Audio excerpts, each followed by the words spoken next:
एक बार फिर से सभी को नमस्कार। बहुत दिनों बाद आपके सामने उपस्थित हुआ हूँ एक नया विषय लेकर के। बीच में कुछ व्यस्तताएं थी जिस वजह से आपके सामने मैं कोई भी विषय लेकर के उपस्थित नहीं हो पा रहा था।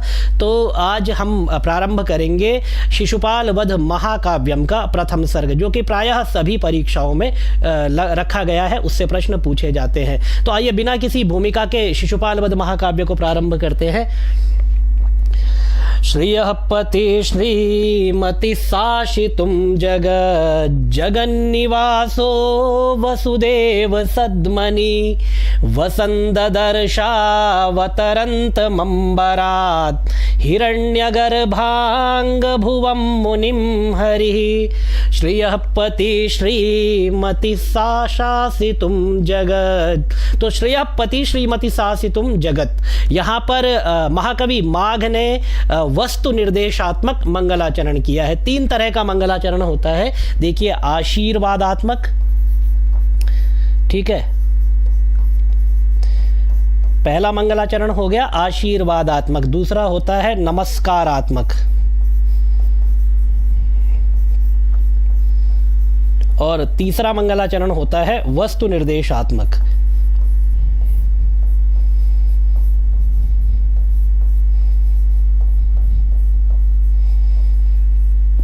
तो आशीर्वादात्मक मंगलाचरण जो हमें प्राप्त होता है अभिज्ञान शाकुंतलम में, प्रत्यक्षाभिप्रपन्नास्तनुभिरतुवस्ताभिरिष्टाभिरीशः, वहाँ पर हमें आशीर्वादात्मक मंगलाचरण प्राप्त होता है।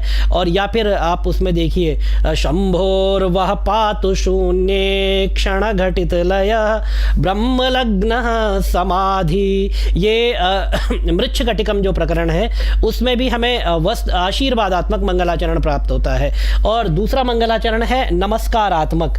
तो नीति शतकम में जो है नमः शांताय तेजसे, इस तरह का जो नमस्कारात्मक मंगलाचरण हमें प्राप्त होता है। तीसरी तरह का मंगलाचरण है वस्तु निर्देशात्मक मंगलाचरण। तो वस्तु निर्देशात्मक मंगलाचरण हमें मेघदूतम जो खंड काव्य है उसमें कश्चित कांता विरह गुरुणा, उसके बाद शिशुपाल वध महाकाव्यम जो कि आपके सामने अभी स्क्रीन पर है, और इसके अलावा और भी अन्य ग्रंथ है, लेकिन जो आपकी परीक्षा में है उसकी बात करें तो किरातार्जुनीयम श्रियकुरुणामधिपस्य पालिनीम, यहाँ पर भी आपको वस्तु निर्देशात्मक मंगलाचरण प्राप्त होता है।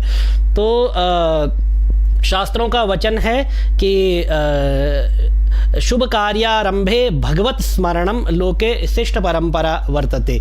तो इसी शिष्ट परंपरा का अनुसरण करते हुए महाकवि माघ ने अपने ग्रंथ का प्रारंभ किया है। तो सबसे पहले लिखते हैं, श्रियः पति श्रीमति शासितुं जगत जगन्निवासो वसुदेव सद्मनि वसन्ददर्शावतरन्तमम्बरात् हिरण्यगर्भाङ्गभुवं मुनिं हरि।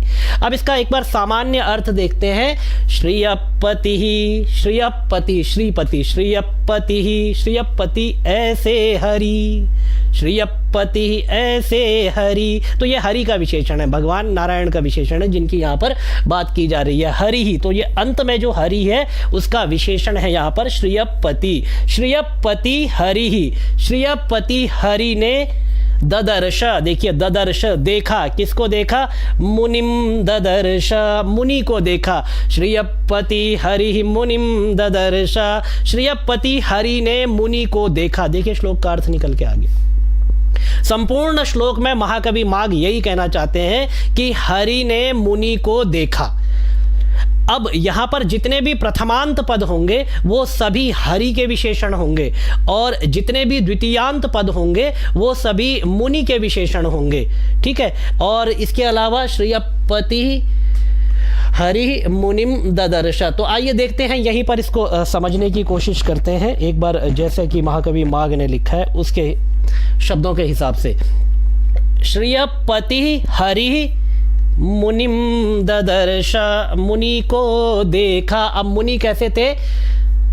अवतरंतम अंबरात, अंबरात अवतरंतम, अंबरात अवतरंतम हरि अंबरात अवतरंतम मुनिम ददर्श। हरि ने अंबर से उतरते हुए मुनिम ददर्श, मुनि को देखा, हरि ने अंबर से उतरते हुए मुनि को देखा। और एक यहाँ पर द्वितीयांत पद है, हिरण्यगर्भांग भुवम मुनिम हरि, हिरण्यगर्भांग भुवम हरि ही अंबरात अवतरंतम हिरण्यगर्भांग भुवम मुनिम ददर्श, हिरण्यगर्भांग भुवम मुनिम ददर्श। तो हिरण्यगर्भांग भुवम हो गया यहाँ पर आपका कि जो हिरण्यगर्भांग, हिरण्यगर्भ के अंगभूत जो मुनि है, तो हिरण्यगर्भ यहाँ पर है ब्रह्मा, ब्रह्मा के पुत्र मुनिम ददर्श, अंबर से उतरते हुए हिरण्यगर्भांग भुवम मुनिम ददर्श। किसने देखा? हरि मुनिम ददर्श, हरि ने मुनि को देखा। तो यहां पर यह सामान्य अर्थ निकल करके आ गया कि हरि ने मुनि को देखा। मुनि कैसे थे? अवतरंतम अंबरात, अंबरात अवतरंतम हिरण्यगर्भांग भुवम मुनिम ददर्श। ठीक है, अब हरि के विशेषण देखिए यहाँ पर, श्रियपति, श्रियपति, हरि कैसे थे? श्रीपति, हरि ने मुनि को देखा। और कहाँ पर बैठे बैठे? यहाँ पर सप्तमी भी है यहाँ पर, तो जितने भी सप्तम्यंत पद हैं यहाँ पर वो श्रियपति श्रीमति साशितुम जगत जगन्निवासो वसुदेव सद्मनि। तो वसुदेव सद्मनि, वसुदेव के घर में बैठ करके हरि मुनिम ददर्श, हरि ने मुनि को देखा। तो वसुदेव, श्रियपति श्रीमति साशितुम जगत, श्रियपति श्रीमति, श्रीमति जो है सप्तम्यंत पद है और ये विशेषण है आपका वसुदेव सद्मनि का। तो वसुदेव के घर में बैठ करके हरि मुनिम ददर्श। ठीक है, तो यहाँ पर ये श्रीमति और वसुदेव सद्मनि ये दोनों यहाँ पर विशेषण विशेष्य हैं। तो वसुदेव के घर में बैठे हुए हरि ने मुनि को देखा। मुनि कैसे थे इसकी हम बात कर चुके, अब हरि कैसे हैं उसकी बात करते हैं। हरि कैसे हैं? जगन्निवासः, ठीक है, जगन्निवासः, समस्त जगत का निवास है हरि। ठीक है, और उन्होंने वसुदेव के घर में बैठ करके मुनि को देखा। श्रियपति श्रीमति साशितुम जगत, साशितुम जगत, जगत का शासन करते हुए हरि ने मुनि को देखा। श्रियपति श्रीमति साशितुम जगत जगन्निवासो वसुदेव सद्मनि, वसुदेव के घर में बैठे बैठे उन्होंने मुनि को देखा।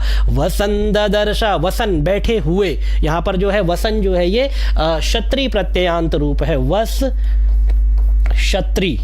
ठीक है, तो यहाँ पर वसन बन जाता है। बैठे बैठे हरि ने मुनि को देखा।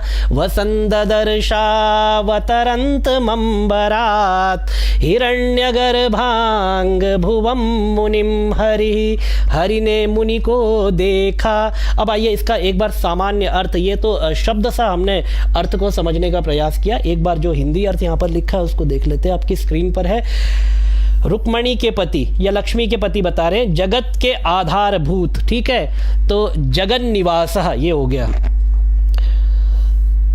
जगत का नियंत्रण करने के लिए वसुदेव के श्री संपन्न घर में, श्रीमती सद्मनि, वसुदेव के श्री संपन्न घर में श्री कृष्ण के रूप में निवास करते हुए वसन भगवान विष्णु ने एक बार आकाश से उतरते हुए ब्रह्मा के पुत्र नारद मुनि को देखा। वसन ददर्शावतरंत मंबरात हिरण्यगर्भांग भुवम मुनिम हरि। आइए अब इसकी जो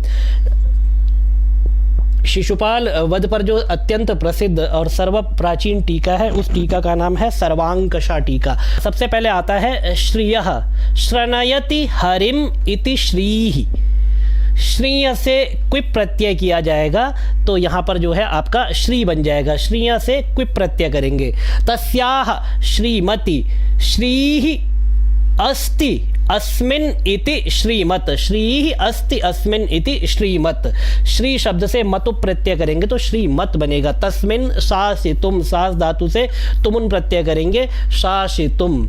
ठीक है, अब यहाँ पर कृन्मेजंतः जो है नियम भी लिखा हुआ है, देख लेंगे उसको आप लोग, इतना आवश्यक नहीं है देखना। जगत, गच्छतीति जगत। ठीक है, गमलरी गतौ धातु है, गमलरी गतौ धातु से कोई प्रत्यय करेंगे तो जगत बनता है। गमलरी गतौ धातु से ही गम धातु बनती है और गम धातु के बाद फिर वह कन्वर्टेबल होती है, तो गम जो है गच्छ में कन्वर्ट हो जाता है। ठीक है, इसके बाद आइए जगन निवासः निवसत्यस्मिन नीति, नीद उपसर्ग पूर्वक वस धातु से घय प्रत्यय करेंगे अधिकरण अर्थ में, तो निवासः बनता है। तो सीधे सीधे इतना याद रखना आपने, नी उपसर्ग वस धातु और घय प्रत्यय। अब अधिकरण अर्थ इतना तो नहीं पूछा जाता है, अपने ज्ञान के लिए आप चाहे तो उसको याद कर सकते हैं। ठीक है, आइए वसुदेव सद्मनि, वसुदेवस्य सद्म, षष्ठी तत्पुरुष समास है, स्पष्ट दिखाई दे रहा है। वसुदेव सद्मनि वसुदेवस्य सद्म, षष्ठी तत्पुरुष, सप्तमी लगी है आगे तो सीधे आ जाएगा तस्मिन। वसुदेवस्य सद्म तस्मिन वसुदेव सद्मनि, वसन वस धातु से क्षत्रिय प्रत्यय, ये मैंने आपको बीच में ही बता दिया था। और ददर्श ददर्श दृशिर, दृशिर धातु जिसे हम दृश धातु कहते हैं, उसका लिट लकार, परोक्षे लिट सूत्र से लिट लकार आ जाता है, उसके बाद लिट लकार कर देंगे तो ददर्श वहां पर जो है प्रथम पुरुष एक वचन का रूप बनता है। ठीक है, इसके बाद अवतरंतम, अव त्रिशत्री और द्वितीया एक वचन, अव उपसर्ग पूर्वक त्रि धातु से क्षत्रिय प्रत्यय किया गया, तो अवतरण, अवतरंतौ, अवतरंतः, अवतरंतम। ठीक है, तो अवतरंतम ये जो है आपका द्वितीया एक वचन का रूप बन जाता है।